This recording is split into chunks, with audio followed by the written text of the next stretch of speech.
Hey everyone, welcome back into another video, and in today's video I'm going to be giving you 3 reasons why you are struggling to get out of iron in Valorant. Hey everyone, welcome back into another video, and like I said, we'll be teaching you 3 ways to get out of iron in Valorant or bronze. This could really help out with bronze people as well, but I know a lot of people struggle with stuff like elo health, stuff like that, and I may not be the best person for it. I've been gold roughly for as long as I've known. I have been in that iron and bronze situation. However, I've got myself out, and I'm going to be explaining to you how I got out and what helped me with it. So before we get into the video, make sure to leave a like and subscribe to the channel. It generally means a lot. Also, if you want to, make sure to turn the notification bell on so it'll tell you when I next upload. Alright, so number 1, you're not picking the right agents. And now this may be really weird, and I'm gonna probably say later on in the video, pick what you're most comfortable with. But the thing is, that's to an extent. You may pick what you're most comfortable with, but if you've got 3 other DPS on your team, like 3 other proper attackers on your team, like a Phoenix, Jet, and Raze, do you really want to be going Reyna and have literally no sort of like entry denial utility or anything like that? You need to start picking something other than DPS, and I think that's the main problem, which is within iron and bronze. People are picking what they want and what they want only, and they'll do that because they want their own kills, they want to get better at the game, but they're not playing as a team. I'm gonna have to tell you to get off of the Phoenix. I know it's gonna hurt, but you need to play more supportive players. I've always played Sage just because I've never had people who played Sage, and people who played Sage effectively never really were never really in my games. So I made the switch. I became a Sage player, and I saw myself go up quite a bit. Maybe it's because of my teammates, yes, or maybe it's because of how I'm playing and I'm being an effective healer. That is also probably the case.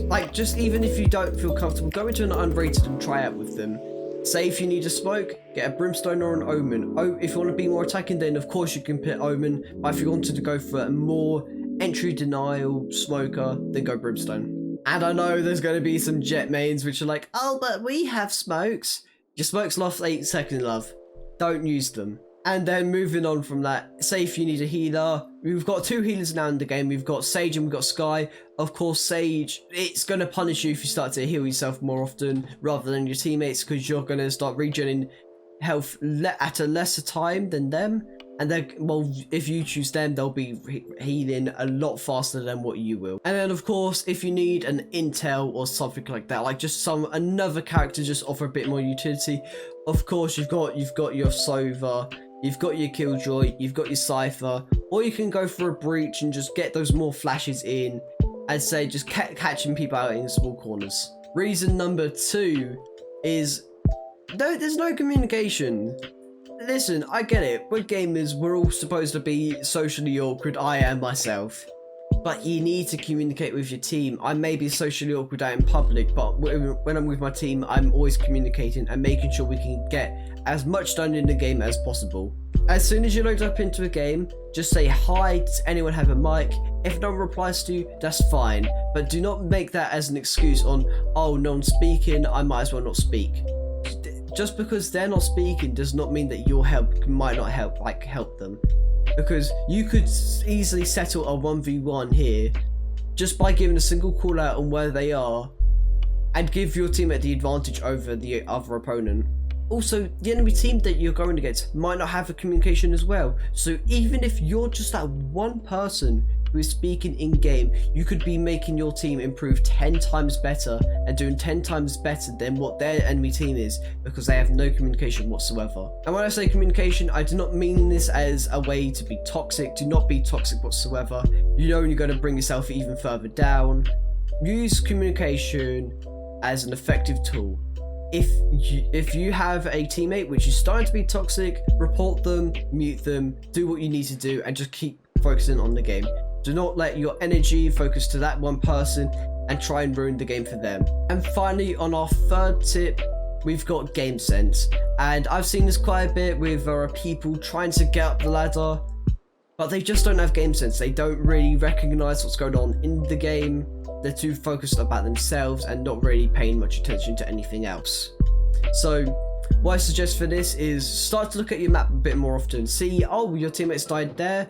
Where was this last person is? Especially this is good with Sage ults, because if you see a Sage res someone, as long as you know the map awareness and you like sort of aware of where that person was like last around, you can at least give an accurate prediction on where the Sage is and where both of them will be, like, and how far away they will be from your team.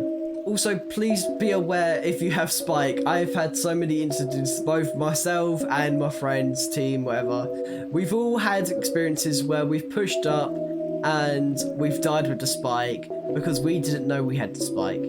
It sucks, it happens, we move on with it. And that's it for today's video. Some people may ask why I haven't gone for mechanics or crosshair, because these are all down to personal preference, and with aiming you've got other stuff to help you, like the Valorant aim trainer, or you've got Kovacs or AimLab. All of them can help out and help you improve your mechanics. But yeah, like I said, that's it. Let me know what you thought of the video down below. Did you enjoy this? If you have any constructive criticism, please leave it in the comments below. Tell me what I could have said better or what I could have gone over a bit more. It means a lot to me. And yeah guys, thank you so much for watching, and I'll catch you all next time. Stay safe and I'll see you later. Peace out.